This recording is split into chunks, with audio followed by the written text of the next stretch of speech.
Here is how we can enable location in browser settings on the iPhone. If you are new here on Foxtecc, subscribe and we can get into it.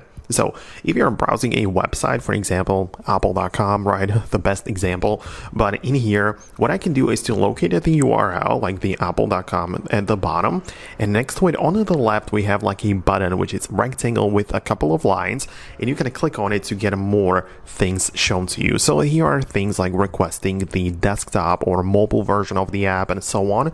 But now when you click the three dots in at the bottom right, you get access to this, which is called page menu. And in there you have additional set of options, like you can print the website and so on.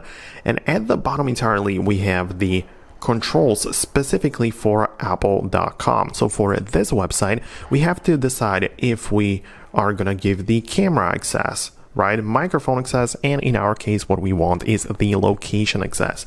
So at the bottom, you can see it is set to ask. So if I would get to a scenario where my location is required, it would ask me with a pop-up if I allow it or not, or I can click on allow or deny, right? And now it automatically has the permission to use it.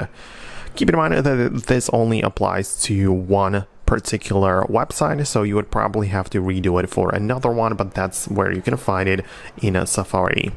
Outside of that, you might also check out the settings, where at the bottom we have apps, and if you go to the Safari section, you can also manage some different things. Not really much about a location. We have like one thing in here, and yeah, you can see in there we also have that the apple.com is saved for allow, but for other websites you can also choose deny or allow automatically. So this is where you can find it inside of the settings too.